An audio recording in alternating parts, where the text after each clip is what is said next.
It's going to be okay. I can say that with great confidence. My name is Mark Biernot. I am a PhD economist, and one of the things about being an economist is that we like to create models. Models that predict, models that give us some insight into the analysis of what's going on. I always say that macroeconomic models are less reliable than microeconomic models.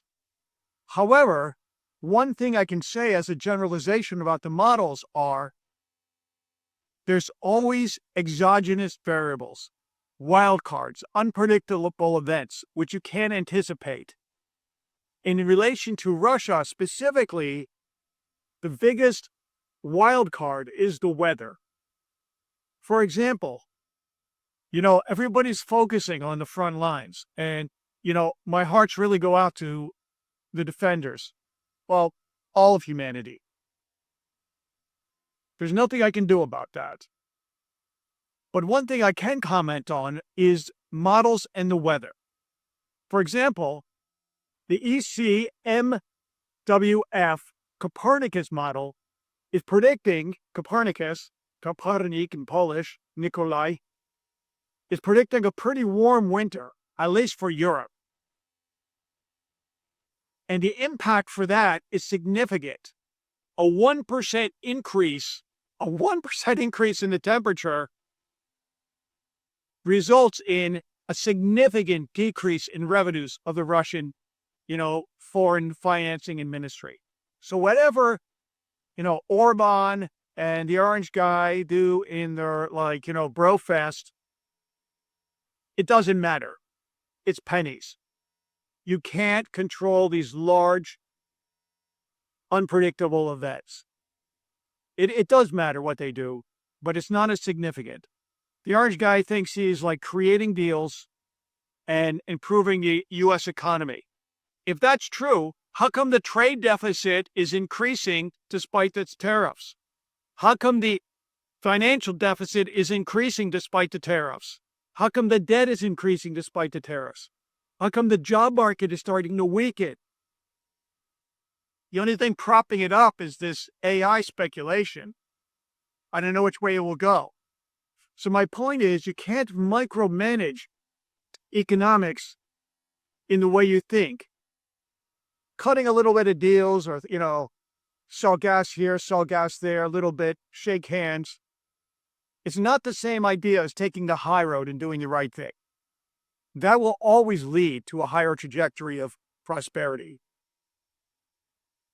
And so no matter what happens, unfortunately or fortunately, on the front lines or with this geopolitical, ad nauseum dynamics with the U.S.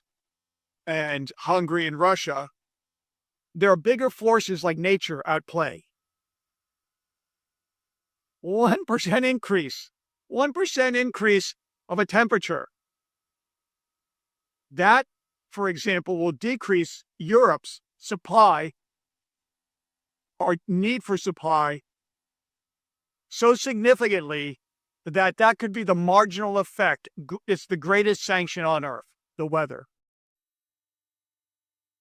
From the year 2000 to today, Europe's dependence on non-renewable sources of energy have decreased 40%. And that trend is predicted only to accelerate. So even though a country like India increases Russian oil by 700%, the trend is your friend. And the trend is generally the temperatures are getting warmer. This means oil demand goes down. One windmill, we're going more electric here. One windmill can produce enough energy for 1,500 households.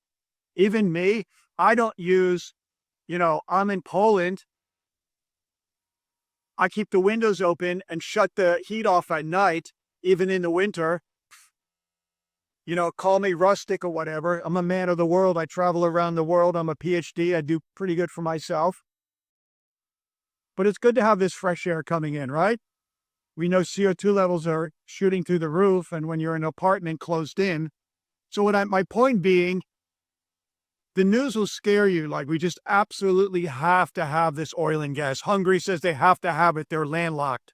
Oh, that's kind of baloney. Think of another way. There's always another way. Find another way. Again, I live in Poland.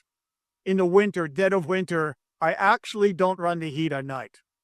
We have blankets and sweaters, and you sleep better. When I'm in Florida, I know you guys see me. I'm walking around in my barefoot or klapki or sandals. Large part of the year, I'm not running anything. I just have the fans going. So, you can figure it out. Humanity has survived 1,000,000 years of evolution out in the wild. How have we become so soft that we just need this Russian oil? So anybody that says they need that Russian oil or they need it or they can't transition off it, maybe they're, a little bit soft. Maybe, maybe, are you saying that I'm a tougher guy than them? I can't imagine a whole country you can mitigate. So we don't know La Nina, polar vortex. Oh, also when the temperature increases in the world generally, the Russians can't drill this Arctic oil. They can't drill this fossil fuel. Hallelujah. Because the roads and the access is dependent on their infrastructure, which was built on and contingent on this whole ice world. So, I've always been a weather kind of person, just watching these catastrophes. Like when it doesn't happen to me, it's okay. Obviously, I don't want to see anybody get hurt. But, it's always kind of fun to see like these big snowstorms coming, etc. So my point being, no matter what kind of news you hear, you guys are, on the edge of your chair, listening to this geopolitical news and the frontline news. Maybe you should be looking at the weather and the weather trends. Maybe that's a better news.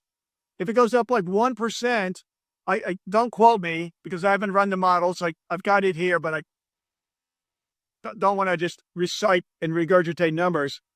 It's such a significant high impact on the Russian budget that in addition to the Ukrainian sanctions of pounding and pounding and pounding the energy infrastructure of Russia, the oil refineries, and that's only going to get worse or better depending on your perspective, I think it's a pretty short lifeline Russia has. So as we go into this next year, there's a lot of hope because we know that economics is a marginal science, and I keep on saying it, the marginal revolution. Marshall, you can look it up, Bombavak, the Austrians. And you don't have to be out 0% in terms of revenue. You just have to have not enough revenue to cover the cost. And that's what we're shooting for. Oh, by the way, the U.S. economy, if I were to have a crystal ball and I don't know, doesn't look that great for the next year. World economy goes down, oil demand goes down, weather increases, world heats up a little bit more. Thank you, global warming. Ukraine keeps on sanctioning. Russia's smoked. Russia's cooked. And I think they all know it there. All right? Little bit of good news for Ukraine. Ukraine likes to grow. I like to grow. I grow my own food. You see me in Florida. Even here, I'm growing my own food. I don't know how many Russians, they all say, oh, we're so tough, we can do anything. I mean, I'm in my apartment and half my apartment is growing food and different things. I don't think they're doing that. I don't think they have it in them. I don't think they're as tough as they say they are. I don't think they're as big as they say they are, and their economy is about to collapse. So just keep on watching this weather. It's a pretty hot day out here now, And that is probably one of the best indicators of which way this war is going, or how fast Russia will disintegrate. Let's hope for a warm winter, not a cold one. My name is Mark Biernat. I'm a monetary economist. Have a beautiful day. Thank you very much.